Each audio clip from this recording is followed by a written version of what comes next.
Attention Day Baumhover. In 2009, Shanann built her house in Charlotte, North Carolina. Battling her lupus, her friend told her about her cousin Chris, saying he is a very nice guy, quiet, etc. So Shanann got a request from him on Facebook. Months later, she called me saying, "Mom, I met a nice guy. He is a mechanic." I said, "As long as you're happy and he is good to you." A few months after that, Shanann and Chris had a family gathering, and Frank and I and his parents had a cookout. They were floored when they saw her house. Shanann was a hard worker and wanted this to eventually sell and make a profit, to keep doing so eventually be mortgage free. Comes from a family of contractors. So Shanann was eager to please his parents, waiting on them hand and foot. When Shanann left the back porch and it was just me and Chris's mom, she leaned over to me and said, "Shanann was married before?" I said, "Yes, just like your daughter was." Then a while later again, when we were alone, and she said, "I just don't see it." I said, "What?" She said, "I don't feel or see that your daughter loves my son."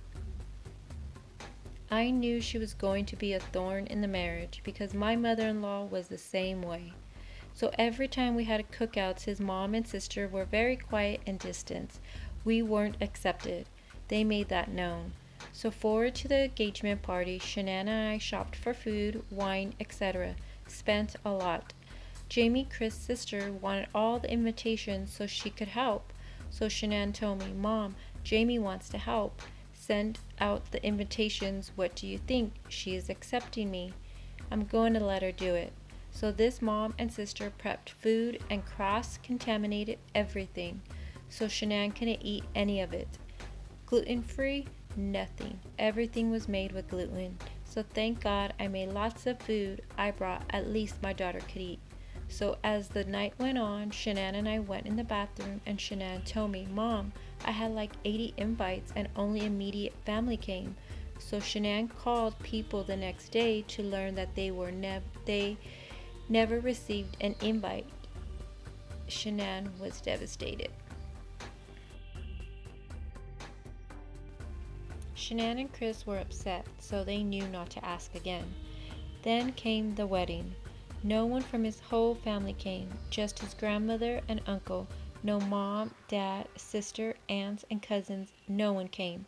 Chris spoiled Shanann, and vice versa. They were so in love. They were a great team. They moved to Colorado and lived with Shanann's friend for 1 year while they were building their house.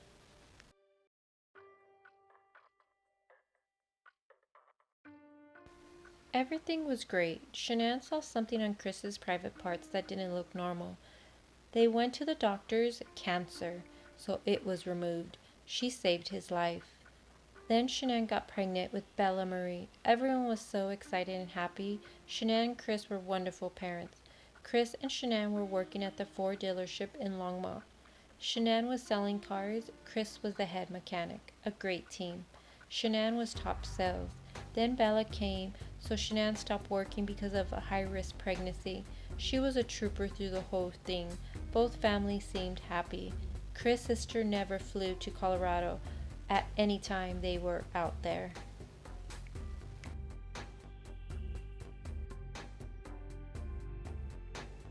Cindy and Ronnie came 2 times a year.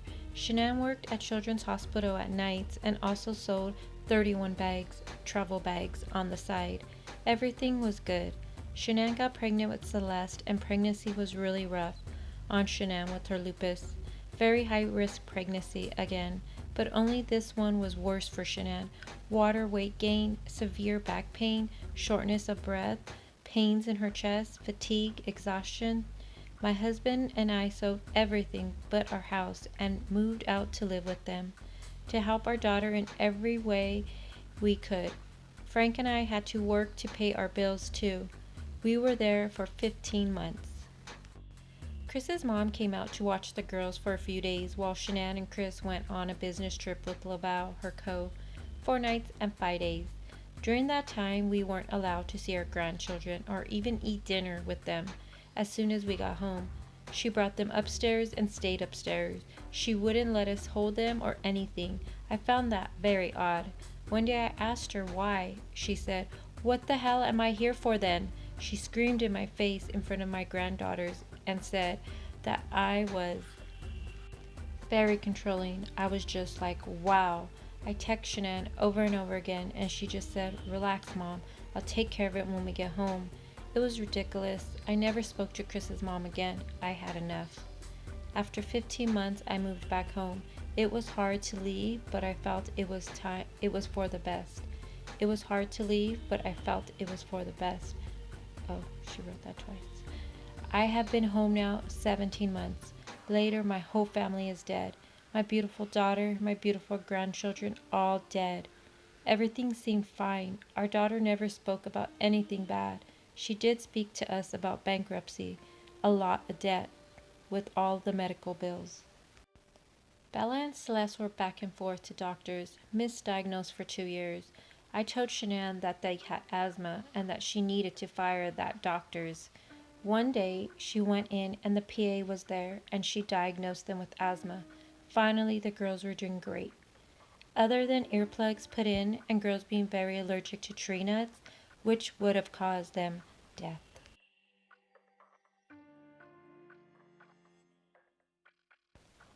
Celeste was born with her esophagus too small. They went in 3 times to enlarge it. Steroids like crazy to help her breathe for 1.5 years or longer. All until they were diagnosed with asthma.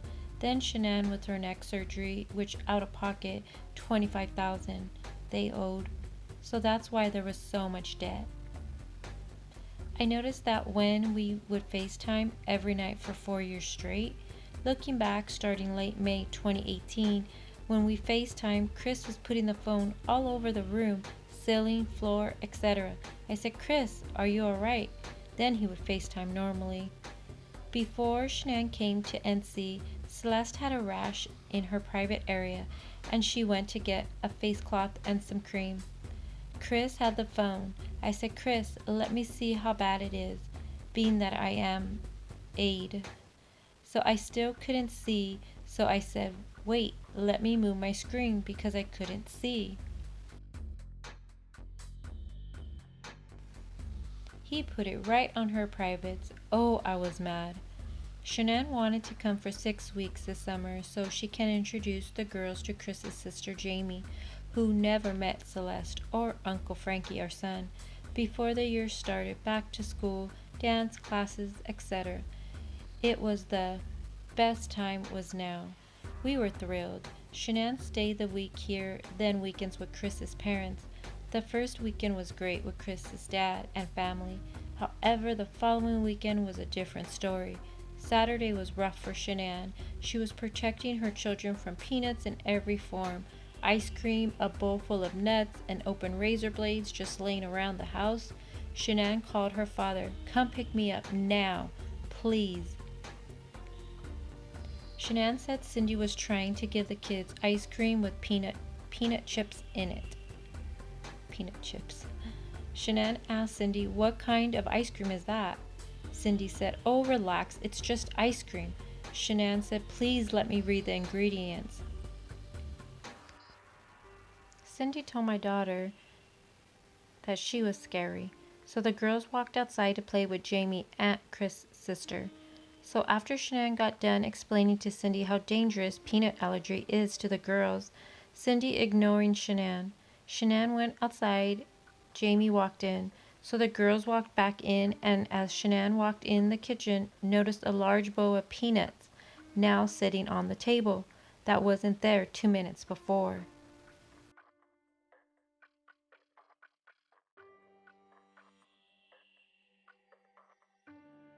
So Shanann called me and explained everything. She said, Mom, I'm being double teamed. And I said, what? And she told me everything. But when she told me about the razor blades, I said, what? She changed the subject real quick because my daughter knows I would have been there and caused a big scene. I love my family. Protection. I said, Dad's on his way. She got home here and was beside herself. I was furious along with her. That someone that you trust would try to get a child sick or die, feeding them peanuts. Razor blades? Shanann told 4 people this. Me, Frank, Sandra, Gordonanda, and Nikki. She called Chris that night and she was so upset. Chris said he will handle it. So Shanann didn't ever go back again to see them. None of Chris's family came to Cece's birthday party, and Cindy sent Cece's package out to Colorado, which is still there in a box at the house.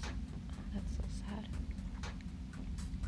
So Shanann and the girls and us had a wonderful time the rest of their trip.